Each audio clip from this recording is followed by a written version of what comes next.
Assalamualaikum Ma. Nama saya Eko. Saya lagi galau nih Ma. Saya susah meninggalkan kebiasaan buruk saya, seperti mencela makanan yang kurang enak atau kurang sedap. Sedangkan saya sudah berusaha menjaga sholat saya.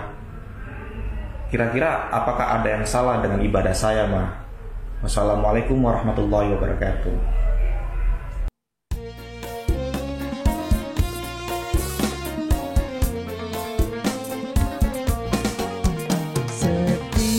Setiap manusia, tua atau muda, miskin atau kaya, pasti punya masalah. Tapi semuanya kan membawa hikmah. Itulah ujian dari Allah yang kuasa. Kesini aja rumah mama Dede, kesini aja berbagi cerita, kesini aja rumah mama Dede, kesini aja berbagi cerita, bersama-sama kita jadi dekat, insya Allah berakhir bahagia. Assalamualaikum warahmatullahi wabarakatuh. Waalaikumsalam warahmatullahi wabarakatuh. Selamat pagi pemirsa TV One dimanapun Anda berada. Senang sekali kami kembali hadir menemani Anda untuk ngaji bersama Mama Dede di rumah Mama Dede. Iya, pagi hari ini sudah ada ibu-ibu yang segar-segar wajahnya, Wih, Masya Allah. calon penghuni surga. Amin. Wah, amin. Kalau kita boleh tahu dari mana ini Ibu? Dari Majelis Taklim Ahmadiyah Lobang Buaya. Iya, Lobang Buaya katanya ya. Lengkapnya Majelis Taklim As-Somadiyah. As-Somadiyah Lobang Buaya. Oke, Lubang Buaya mah As-Somadiyah Lubang Buaya. Masya Allah. Keluar dari lubangnya gimana caranya tuh, Bu? Daerah Jakarta Timur mah. Iya. Udah dekat rumah Budu tuh kalau waktu kecil lari pagi ke daerah situ, Bang. Lubang Lubang Buaya. Buaya itu kalau buat lari pagi. Gede, Gitu. lubangnya emang gede. Ya, kecil mah, Lubang Kecil. Buaya. Nggak muat Mas Bedu ya, jangan sampai Kalau Lubang masuk Kuda ini itu. lebih baru gede. Iya, gede lagi ya. Masya Allah. Mah, tadi mah ada kita lihat ya ada videonya tuh seorang masyarakat yang dia tuh sebenarnya gelisah dan galau nih mah. Karena dia sholat rajin, nggak pernah tinggal. Tapi kebiasaan-kebiasaan buruknya tuh nggak pernah bisa dia tinggalin mah. Nggak dihilangkan. Nah itu apa? Mungkin dia ngerasa ada yang salah nggak ya dengan sholat saya gitu mah. Mohon penjelasannya mah. Bismillahirrahmanirrahim. Assalamualaikum warahmatullahi wabarakatuh. Waalaikumsalam warahmatullahi wabarakatuh. wabarakatuh. Alhamdulillah dzikrihi tatma'innul qulub wa bi fadlihi tughfaru dzunub. Asyhadu an la ilaha illallah al-khaliqul ma'bud wa asyhadu anna Muhammadar Rasulullah shariful maut. Fassalawatullahi wassalamuhu ala sayyidina Muhammadin Allahumma sholli wa sallim wa barik. wa ala alihi wa ashabihi wa ahli taqwa wa ma'rifatihi wa man tabi'ahum bi ihsanin ila yaumiddin. Apa ada yang salah dalam sholatnya? Kita semua tahu sholat merupakan rukun Islam yang keberapa? Yang kedua. Kirain bingung dia. Sholat merupakan rukun Islam yang kedua.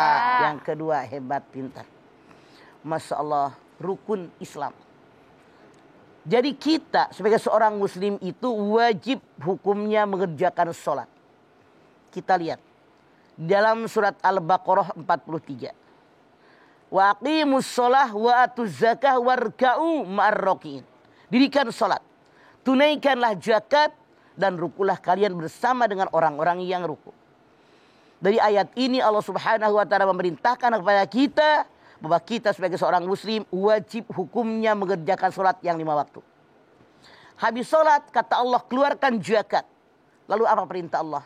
Warka'u marrokiin, rukulah kalian bersama dengan orang-orang yang ruku. Artinya sholat kita, ruku kita harus bareng-bareng bersama-sama berjamaah dengan muslim yang lain. Mengenai waktu sholat, inna sholata kanat alal mu'minina kitabam mauquta, An-Nisa 103. Sesungguhnya sholat itu kewajiban dari Allah yang ditentukan waktunya. Kita semua tahu. Setelah selesai Isra Mi'raj, malaikat Jibril datang mengajak Nabi besar kita Muhammad SAW untuk sholat. Pada hari yang pertama diajarkan sholat awal waktu. Besok hari yang kedua diajak sholat beliau oleh malaikat Jibril dengan akhir waktu. Dalam ayat ini Allah mengatakan waktu sholat 5 waktu ditentukan waktunya oleh Allah. Melalui malaikat Jibril, kemudian Rasulullah SAW mengikuti apa yang diajarkan oleh malaikat Jibril. Waktunya ditentukan. Kita mengenal sholat 5 waktu. Benar nggak? Iya, Mas. Ini merupakan kewajiban buat kita. Masya Allah. Allah berfirman, Inna sholata tanha anil fahsya'i wal munkar. Sholat itu mencegah perbuatan keji, mencegah perbuatan munkar. Pertanyaannya, di negara kita umat Islam konon lebih daripada 80%. Dan yakin kalau seandainya 70% sholat aja, berapa juta manusia yang sholat di negara kita. Benar nggak? Tapi survei membuktikan, kok masih banyak orang berbuat zolim. Masih banyak orang berbuat salah. Masih banyak orang yang berbuat zina. Masih banyak hoak dan seterusnya. Karena apa? Apa yang salah dalam sholat kita? Padahal jelas Allah mengatakan inna sholata tanha anil fahsya'i wal munkar. Sholat akan mencegah orang yang melakukan sholat dari perbuatan keji dan perbuatan munkar. Kenyataannya kita pada sholat begitu banyak yang mengerjakan sholat di negara kita. Apakah sholat kita sudah benar atau belum? Survei membuktikan muslim segitu banyaknya, yang sholat pasti banyak, tapi kenapa mereka masih fahsya wal munkar? Masih banyak yang berbuat keji, yang berbuat jahat. Masya Allah, ini pertanyaan yang harus kita lihat. Jangan-jangan di antara kita ini, Iya Allah, yang melakukan ini. Sholat mah sholat, tapi dianggap tidak sholat oleh Allah. Rasulullah SAW mengatakan, apa kata beliau? Akan datang suatu masa di mana kalian umat Muhammad mengerjakan sholat, tapi sebetulnya di hadapan Allah mereka tidak sholat.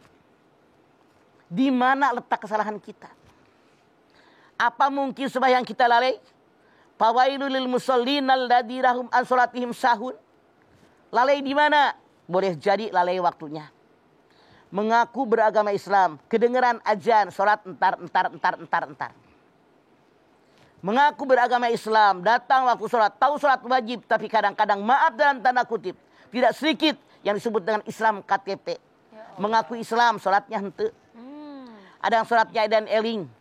Ada yang sholat dikerjakan, tapi tidak dengan hati. Banyak sekali yang menyebabkan kenapa saat ini begitu banyaknya kita mengerjakan sholat, tapi ternyata perbuatan keji, perbuatan munkar masih merajalela dalam lingkungan masyarakat kita. Bahkan di negara kita begitu banyaknya merajalela kejahatan, kemunkaran. Yuk kita nanya dengan diri kita masing-masing. Udah pada benar belum sembahyang kita? Jangan-jangan sembahyang kita kerjakan karena keterpaksaan. ya Allah. Contoh deh. Dari ibadah kauli perkataan. Kalau kita bacaan sholat tadi dibaca dengan sempurna, dengan baik, sesuai aturan fikih, insya Allah mulut yang membaca bacaan sholat dengan baik, sesuai dengan aturan agama yang Rasul ajarkan. Sallu kama ra'aitumuni usolli. Sholatlah kalian sebagaimana kalian lihat bagaimana aku sholat. Bacaannya luar biasa. Tapi kenyataan Sampai detik ini begitu banyak hoak, iya apa iya? Iya. Fitnah. Kalimat-kalimat yang keji, menghujat, menghina Allah. orang.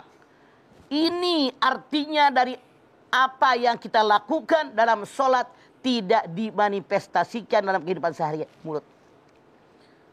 Terus kita lihat dari fi'li, dari amalan kita, gerakan-gerakan sholat kita. Bukankah ketika kita mengucapkan Allahu Akbar, berserah diri kepada Allah, kan begini tangannya, menyerah. Inna sholati wa nusuki wa mahyaya wa mamati lillahi rabbil alamin. Jangan-jangan kita munafik. Dalam sholat kita mengatakan sungguh sholatku, ibadahku, hidupku, dan matiku hanya untukmu ya Allah. Itu ngomong doang dalam sholat. Habis sholat, kenyataannya bukan karena Allah. Tapi kebanyakan maaf karena dunia. Ya Allah. Jangan-jangan kita munafik. Dalam sholat mengatakan ya Allah sesungguhnya semua ibadahku, hidupku, matiku hanya untukmu. Kenyataannya untuk dunia. Iya. Untuk kebutuhan pribadi. Tidak memikirkan Allah. Ini boleh jadi di antaranya apa yang kita lakukan dalam sholat. Itu kesalahan kita di antaranya. Oke, baik jamaah. Kita akan bahas lagi apakah ada yang salah dengan sholat kita. Sehingga hidup kita juga perlu ditata juga. Jadi kata Bapak juga bilang perbaiki sholatmu maka hidupmu akan lebih baik gitu ya Pak ya. Insya Allah. Insya Allah. Kita akan kembali lagi jamaah jangan kemana-mana tetaplah bersama kami di rumah Mama Dede.